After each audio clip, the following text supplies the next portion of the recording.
म्हणले की missing link बद्दल जे कोणी बोलेल ते मी सहन करणार नाही. का महाराष्ट्राचा 2 महिन्यात तुम्ही ओपनिंग केल्यानंतर ती कोसळली आणि तुम्ही सहन करणार नाही, त्याच्याबद्दल कोणी बोलायचं नाही? काय सहन न करणार का काय? तुम्हाला लोकांनी तिकडे बसवलंय, ज्या लोकांचं नुकसान होतंय, ज्या रस्त्याचं नुकसान होतंय ते आम्ही बोलायचं नाही का? सहन का नाही करणार? मी त्या दिवशी साहेबांचं पण भाषण ऐकलं. मला वाटतं देवेंद्र फडणवीस साहेबांचं पण विधान भवनातनं ऐकलं की मला शिव्या घाला पण महाराष्ट्राला नको. ही महाराष्ट्राला शिवी आहे? तुम्ही केलेलं काम हे 2 महिन्यात कोसळतंय, ही महाराष्ट्राला शिवी आहे?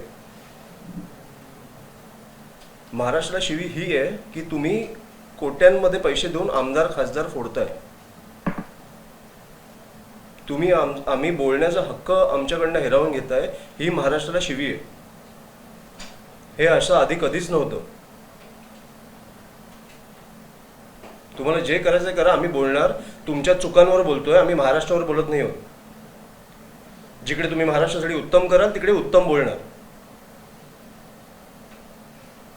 राज ठाकरेंनी जेव्हा आपल्या भाषणातून या सगळ्या प्रकाराचा उल्लेख केला तेव्हा राज ठाकरेंना प्रत्युत्तर म्हणून सुद्धा मुख्यमंत्र्यांनी विधानभवनामध्येच आणखी त्यावरती स्पष्टीकरण दिलेलं आहे. ते मिमिक्री वगैरे मिमिक्री संदर्भात आणि राज ठाकरेंवर टीकात्मक टिप्पणी सुद्धा त्यांनी केलेली आहे. काय केली मी बघितलं, मी मिमिक्रीचं ऐकलं. पुढे काय बोलले? सुपारीबाज हा शब्द वापरलेला आहे. भाडेके टट्टूला काही पर्यायी शब्द वापरले. भाडेके टट्टू हे आता महाराष्ट्र बोलायला लागले तुम्हाला? हे सगळे भाडेके टट्टू आहेत का? तुम्हाला अख्खं राज्य बोलायला लागले तुमच्या चुकांवर, तर हे सगळे भाडेचे टट्टू आहेत ज्यांनी तुम्हाला मतदान केलं. आम्ही सुपारीबाज, हा ठीक आहे, चल पुढे. जे लोक तुमच्या कामांवरनं चुका काढतायत, जे काम ज्यांच्यासाठी तुम्ही काम करताय ते पूर्णपणे तुम्ही करू नाही शकत आहात आणि त्याच्यावरती बोलायला नाही पाहिजे, तर आम्ही भाडेके टट्टू. दुसरीकडे ते मित्र देखील म्हणतात राज ठाकरेंना, ते मित्र आहेत. हे बघा, मैत्री ही, राजकारण आणि मैत्री ही वेगळी गोष्ट आहे. मी मुख्यमंत्री साहेबांना माणूस वाईट नाही बोलत आहे, पण ॲटलिस्ट टीका घ्यायला शिका. मी माणूस वाईट नाही बोलत आहे, पण तुमचं जिकडे काम होतं ते 2 महिन्यात कोसळून पडतंय. आता थँकफुली तिकडे कोणाचा जीव नाही गेला, फक्त तुमचं काम कोसळलं. अख्खं ते बंद पडलेलं 1 दिवस, त्याच्यावरती आम्ही बोलायचं नाही. बरं किती खर्च झाला त्याच्यावर? 1000-2000 कोटी. 1000-2000 कुठून कुठून काय डेन्मार्क, स्वीडन, काय काय कुठून प्रवास करून आलाय आपल्याकडे ह्याच्यावरती. आणि तुम्ही 2 महिन्यात तो प्रकल्प आपला कोसळतो, ह्याच्यावरती बोलायचं नाही. उत्तम आहे, आमची पण मदत होते. मिसिंग लिंक झालंय, चांगलं आहे. अर्धा तास वाचला पुण्याला जायचं. पण ही कुठची क्वालिटी? नैसर्गिक काय असतं? आणि आधीच्या सत्तेला मला वाटतं की बोलणं बंद करा. तुम्ही होतात त्या सत्तेत, तुमच्याकडे काम करायला तुम्हाला जबाबदारी नव्हती का तेव्हा? बस करा हे की आधी वेगळ्यांची सत्ता होती, आधी तुमचीच सत्ता होती. वेगळा माणूस मुख्यमंत्री होता किंवा वेगळा माणूस महापौर होता. हे बोलणं थांबवा आता. पण कुठल्याही गोष्टीची अकाउंटेबिलिटी घेताना कोणीही दिसत नाही. म्हणजे जर अकाउंटेबिलिटी भीतीदायक आहे, भीतीदायक आहे. मी तुम्हाला जेन्युइन सांगतो, ॲज अ सिटीजन मी सांगतो, हे खूप गंभीर आहे की कुठचाही माणूस आपल्याकडे अकाउंटेबिलिटी म्हणजे कोणीही आन्सरेबलच नाही आहे. आपण प्रश्न कोणाला विचारतोय, प्रश्न विचारल्यानंतर उत्तर येईल की नाही ह्याची आंदोलन करताना पण एक हे असतं की दडपण की समोरचे ऐकणार आहेत की नाही ऐकणार आहेत. का ते दिल्लीमध्ये चालू आहे तसं होणार आहे की एका माणसाचा जीव गेल्यानंतर तुम्ही चालू करणार आहात का ऐकायला?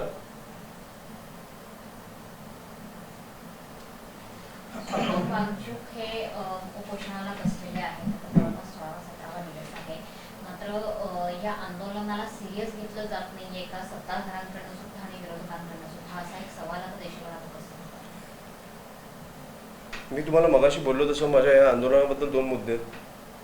एक तर माझं सोनम वांगचुकांना संपूर्ण पाठिंबा आहे, पण माझा दीपकेला पाठिंबा नाही आहे. मी ॲज अ माणूस, मी ॲज अ ह्युमन बिंग सांगतोय, मी पक्ष म्हणून बोलत नाही आहे. पक्ष म्हणून राजसाहेब त्यांची भूमिका मांडतील. ज्या लेवलला मी दीपकेला बघतोय दररोज,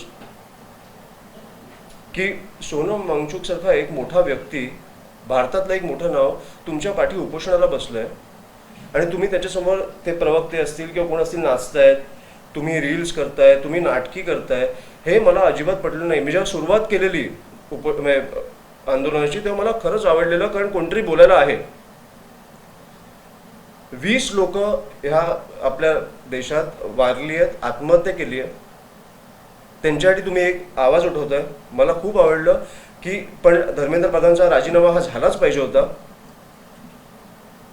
अशी निर्लज्ज लोक आपल्याकडे असू नाही शकत एज्युकेशन मिनिस्टर म्हणून. तो झालाच पाहिजे होता.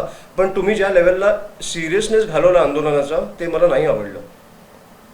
ज्या लेवलला, कारण मी तुमच्यासारखेच मी रील्स बघतोय, ज्या लेवलला खूप सिरियसनेस घालवून टाकला त्यांनी. सोनम वांगचूक बिचारे ज्या लेवलला ते बिचारे 17 दिवस आज उपोषणाला बसलेत आणि इकडे काही गाणी लावून नाचतायत, हे करतायत. मला लोकांना पण हेच बोलायचं की सोनम वांगचूक ह्यांना मला पाठिंबा आहे, मला CJPला पाठिंबा नाही आहे, पण मला दीपकेला एवढंच विचारायचं आहे, तुम्ही ज्या लेवलला 21 मिलियन कमवलेत त्याचं प्रेशर आलंय का अंगावर की ते तुम्हाला धरून ठेवायचं की ते वाढवायचं आहे का? तुम्ही देशासाठी उतरलाय, देशासाठी उतरलाय ना, तर तुमच्यातलं इमोशन ते बाहेर आलं पाहिजे, लोकांबरोबर कनेक्ट झाला पाहिजे. तुम्ही नाचू नाही शकत, नाटकी नाही करू शकत. 20 लोक वारलेत, त्यांच्यासाठी तुम्ही एक आंदोलन उभं केलंय, हे सिरियस पाहिजे. आणि मला वाटतं की ज्या लेवलला आता तुम्हाला राग नाही आहेत का? मला एक आधी म्हणून मला पटलेला तो माणूस की US वरनं परत आला, CJP नावाचं एक डोकं लावून त्याने एक ते काय पेज उभं केलं, लोकांचा पाठिंबा आला. ही लोक कुठे आहेत हे पण मला माहित नाही. 21 मिलियन म्हणजे 2 कोटी. 2 कोटीमधले 1 लाख लोक पण नाही आले तिकडे. माझं लोकांना पण हेच सांगणं आहे की तुम्ही फक्त सोशल मीडियावर व्यक्त झालात तर तो तुमचा विजय नाही. तो तुमचा विजय नाही. एक पेज लाईक करणं हा तुमचा विजय नाही आहे. ते 20 लोक जे गेले आहेत त्यांच्यातला तुमचा पण मुलगा कधीतरी असू शकतो, हे कधी नको व्हायला. ह्याच्यासाठी आपण उतरलो पाहिजे. अभिजित तितकेकडे युवा चेहरा म्हणून बघितलं गेलं, युवा आंदोलक चेहरा म्हणून बघितलं. नाही असं युवा पिढीकडून आशा निर्माण झाली होती तितकेच्या रूपात आणि आता मी सुरुवातीला बोललेलो की मग आमचा पाठिंबा आहे, पण त्यांनी ज्या लेवलला ते सिरियसनेस घालवलं मला ते नाही आवडलं. तुम्ही ज्या लेवलला तुम्ही रील्स करत गेला, तुम्ही फोटोज काढत गेला, तुम्ही ज्या लेवलला नाटकी करत गेला, मला ते नाही आवडलं. अभिजित दीपके हा जर माणसातला असता, माणसांमधलं तू पुढे जातोय, तू लीडर नाही असू शकत. तुम्ही आता मी व्हिडिओज बघतो काही, तो प्रेसशी बोलताना वगैरे कोणातरी हे थांब मी बोलतोय आणि मग असा हे नाही होऊ शकत. हे मी तुम्हाला मी म्हणून सांगतोय, अमित म्हणून सांगतोय, तुम्हाला मी पक्ष म्हणून सांगत नाहीये. तुम्ही आवाहन करणार आहात त्यांना, कारण माझं देशाला आव्हान आहे की सोनम वांगचूक यांच्या पाठी उभे राहा. विरोधकांनी भेट घ्यायला हवी का? सगळ्यांनी भेट घ्यायला हवी. हे आंदोलन असं वाया नाही जाऊ शकत. तो माणूस मरेपर्यंत नका थांबू. तो उगाच नाही बसलाय तिकडे. एक नीटचा पेपर लीक होतो, 20 लोकांचा जीव जातो आणि एक मोठा आपल्या भारतातला एक माणूस येऊन तिकडे बोलतोय की मी उपोषणाला बसतोय. हे आंदोलन वाया नाही जाऊ शकत. मी सोनम वांगचूक यांच्या पाठी उभा आहे, पण त्याच्यासाठी पण मी काय करू शकतो मला माहित नाही. कारण विरोधी असेल, विरोधी पक्ष असेल किंवा सरकार असेल, कोणीही लक्ष देत नाही तिकडे. पण तुम्हाला असं वाटतं का सगळ्या विरोधकांनी या मुद्द्यावर, तर तुम्ही म्हणताय सोनम वांगचूकला माझा पाठिंबा आहे, तर विरोधकांनी सगळ्यांनी एकत्र येऊन दिल्लीला सोनम वांगचूकच्या मागे जाऊन उभं राहायला हवं असं तुमची इच्छा आहे का? ती मागणी तुम्ही करताय का? ते आव्हान तुम्ही करताय का विरोधकांना सगळ्यांनी? मी म्हणून तुम्हाला सांगतो, मी आज निघेन आपण पाहिजे तर, पण CJP ज्या लेवलला ते सिरियसनेस घालवते ना, ते मला नाही आवडत. आपण तिकडे जाऊन बसू पाहिजे, पण करायचं काय? कारण तो माणूस प्रामाणिकपणे आपल्या भारतासाठी उतरलाय. कोणी येईपर्यंत तो थांबणार नाहीये, कोणी त्याची दखल घेत नाहीये.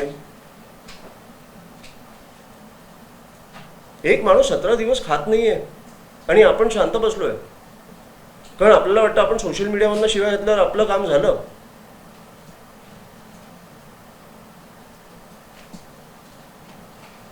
मला पण जेन्युइनली कळत नाही, म्हणून मी तुम्हाला बोललो आंदोलन घ्यायच्या आधी काय हे अशा लेवलला जर तुम्ही एका माणसाची परिस्थिती आणत असाल, थोडं लक्ष द्या.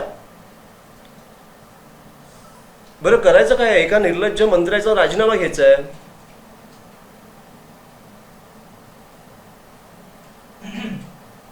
वीस लोकांचा मृत्यू झालाय, 20 लोकांचं सुसाईड झालंय, त्यांनी जबाबदारी घ्यायची आहे. फक्त तुम्ही अकाउंटेबिलिटीच नाही ठेवत. पण केंद्रीय मंत्री असो किंवा दादा भुसेंच्या पण राजीनाम्याची मागणी झाली असो, ती कुठलीही मागणी मान्य झाली नाही. कारण आता 3 वर्ष आहेत निवडणुकांना. हेच सर आज साहेब बोलत आले की तुम्ही एकदा मतदान केल्यावर संपला विषय, मग तुम्ही कोण? संपला, झालं आता की हा मेलात ना मेलात. हे आधी काँग्रेसच्या काळात मला दिसायचं नाही. अण्णा हजारे असतील किंवा कोणी म्हणजे उपोषण कोणतरी दखल घ्यायला जायचं आणि ह्याचं राजकारण नाही केलं पाहिजे. मला वाटतं की ह्या गोष्टीला गांभीर्याने घेतलं पाहिजे माणूस म्हणून. सोनम वांगचूक यांच्यासारखा मोठा माणूस देशाची ओळख खरं तर त्यांनी बनवलेली आहे. अशा माणसाचा बळी जाणं यामध्ये नाहक अशा पद्धतीने जर झालं कदाचित, कारण किती दिवस उपोषणाला झाले आहे, जीव धोक्यात येतो आहे, याला जबाबदार नेमकं कुणाला धरलं पाहिजे? ज्यांनी म्हणजे पंतप्रधानांपासून सगळ्यांना. पण विरोधक सुद्धा याला जबाबदार आहेत का? विरोधक सुद्धा दखल घ्यायला तयार नाही. विरोधकांचं सोडून द्या ना तुम्ही, त्याला तुम्ही विरोधक म्हणून बसवले ना. सरकारमध्ये कोण आहे? आंदोलन कोणाच्या विरोधात चालू आहे?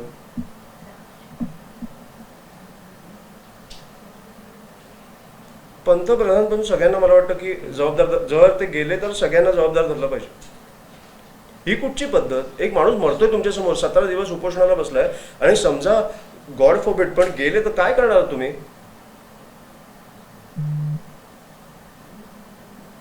कुठचा निर्लज्जपणा आहे? तुम्ही उतरतच नाहीये, कोण भेटायलाच येत नाहीये. आणि हा कुठचा तुम्ही पायंडा तुम्ही पाडताय की तुम्ही चुका केल्यावर तुम्ही आन्सरेबल नाही आहात? ऑफकोर्स आन्सरेबल आहात. हे अमित साठंपासून सगळ्यांना मी लागू करतो. एक माणूस लोकांच्या मृत्यूवर हसतोय, आपण ते विसरलो, कारण आपल्याकडे नवीन नवीन गोष्टी येत जातात. मृत्यूवर हसतोय.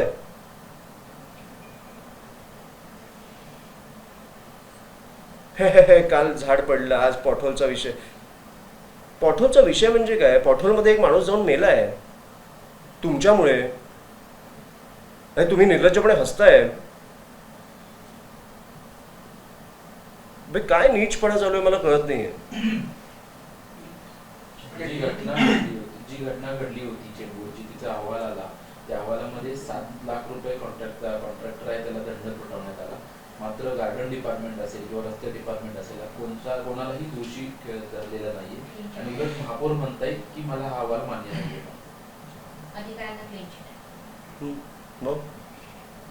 माझं काही म्हणणं नाही आता 3 वर्षांनी बोलू, पण 3 वर्षांनी मला वाटतं ते अकाउंटेबिलिटी घेतील. एका 11 वर्षाच्या मुलाचा मृत्यू होतो. काय फरक पडतो तुम्हाला? तुम्हाला म्हणजे सरकारला? मला हेच वाईट वाटतं, ह्याच्याबद्दल बोलायलाच मला वाईट वाटतं की कोणीही आन्सरेबल नाहीये. म्हणजे तुम्ही एकमेकांवर ढकलताय विषय, आणि त्या मुलाच्या जीवाचा किंमत काय तर 5 लाख. 5 लाख फॅमिलीला दिलं झालं. अरे पण त्या परिवाराचा मुलगा गेलाय.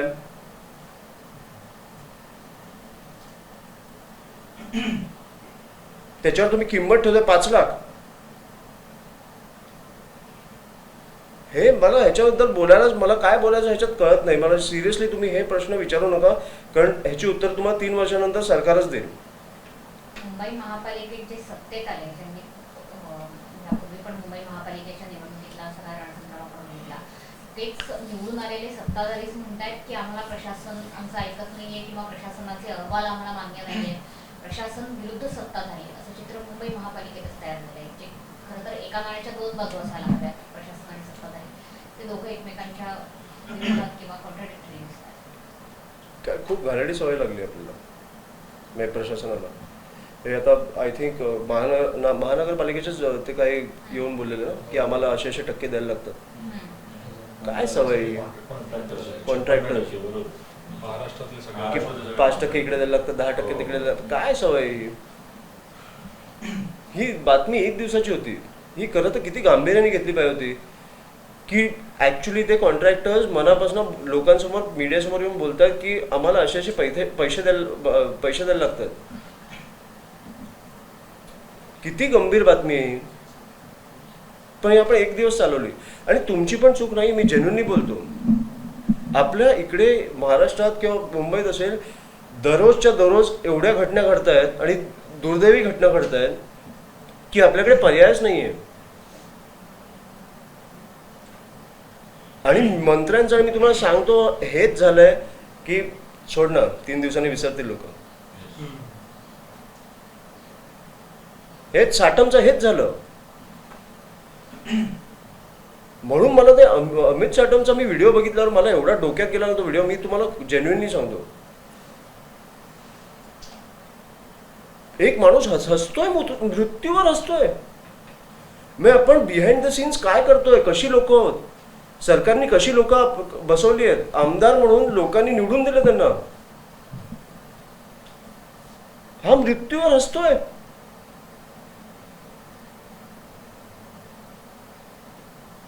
खरंच लाज आहे, लाज. ह्या लोकांवर लाज आहे. ह्याच्यावर तुम्ही डिफेंड करताय स्वतःला. मुख्यमंत्री याच्यावर बोलतायत जेन्युइनली. जर मुख्यमंत्री साहेबांनी ह्याला त्याच दिवशी काढलं असतं ना तर मला अभिमान असता. असा मुख्यमंत्री आपल्या राज्याला मिळाला. सर झाडांचा विषय आहे म्हणून झाडं शेकडो पडली. ऍक्च्युली पाऊस पडला तेव्हा डिकॉन्क्रिटायझेशन एक त्यातला मुद्दा होता. पण डिकॉन्क्रिटायझेशन पण कसं NGTLचा एक नियम आहे की झाडं जे आहेत आपल्याकडे चौथरे बांधतात. छोटे शिवाजी पार्कातली झाडं चौथरे बांधलेले आहेत. तर 4 बाजू असतात. 4ही बाजूनी 1-1 मीटर जागा ही सोडली पाहिजे आणि याची जबाबदारी अर्थात प्रशासनाकडे असते. पण ती आपल्याला कुठेही सोडलेली मिळत पाहिजे, कुठेच नाही. कसं शिवाजी पार्कातली झाडं पण तशीच आहेत. त्याच्यामुळे मध्यंतरी आपण शिवाजी पार्कातली झाडं देखील पडलेली आहेत. कुठेतरी नियम फॉलो होत नाहीये. त्याच्यामुळेच आम्ही मुंबईभर माहिती काढतोय कुठे कुठे झाडं पडली आहेत. जिकडे लोकांवर पडले आहेत आणि मृत्यू झाले ते दुर्दैवी आहे. पण आम्ही जिकडे जिकडे झाडं पडली आहेत तिकडे त्याच प्रकारची झाडं तिकडे आम्ही लावण्याचा एक प्रकल्प चालू करतोय. एक योजना चालू करतोय की तिकडे 30 झाडं परत लागणार, तशीच वाढणार.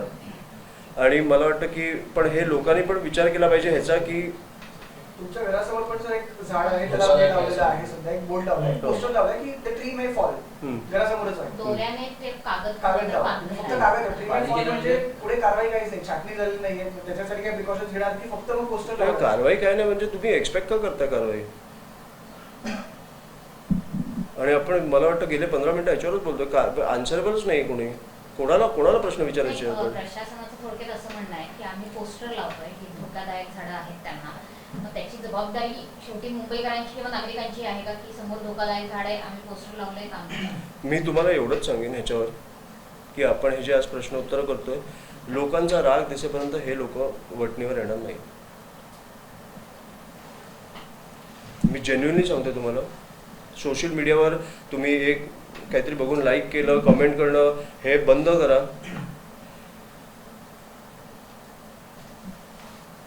आम्ही आंदोलन केलं किंवा कोणी आंदोलन केलं याच्यावर तर मला वाटतं लोक रस्त्यावर दिसली पाहिजे. तुमचे कॉमेंट्स आणि ह्याच्यात मला तुमचा राग व्यक्त झालेला नको आहे. हे तुमच्या दाराशी पण येऊ शकतं कधीतरी.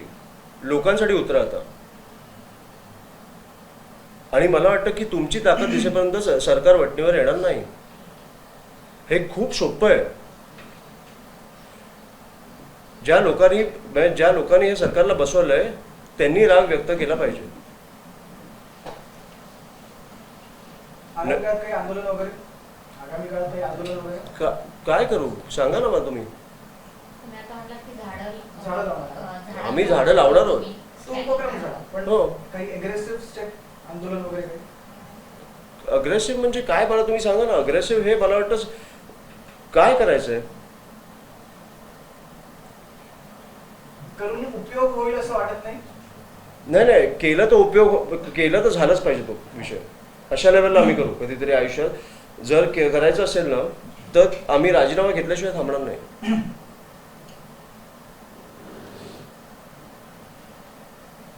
शिक्षकांचा पण विषय होता, टीईटी परीक्षेचा पेपर फुटला, 8,000 मध्ये तो पेपर त्या कर्मचाऱ्यांनी विकला. 6 लाख शिक्षक आहेत, ते परत वाट बघतात की टीईटीची परीक्षा कधी होईल. सरकारलाच विचारावे, याची उत्तर मी काय देऊ? मी तुम्हाला जेन्युइनली सांगतो, आपण तेच बोलतोय, नीच प्रकारचं राजकारण चालू आहे, नीच. आज ठीक आहे आपण प्रश्नोत्तर करायला बसलोय कारण तुम्हाला बाईट घ्यायचं होता, पण नीच प्रकारचं राजकारण चालू आहे. ह्याच्याकडे ना तुमच्याकडे उत्तर आहेत ना माझ्याकडे उत्तर आहेत. मी फक्त विचार करतोय की ह्या सरकारला वटणीवर कसं आणायचं, त्याच्यासाठी आमची तयारी आहे. त्याच्यासाठी तुमचा पाठिंबा मिळेल एवढंच माझी अपेक्षा आहे, कारण आम्ही ऑल आउट जाणार जेव्हा जाणार तेव्हा. ईडी येऊ दे, सीबीआय येऊ दे, काही येऊ दे, पण ह्या नीच लोकांनी उत्तरं दिली पाहिजेत.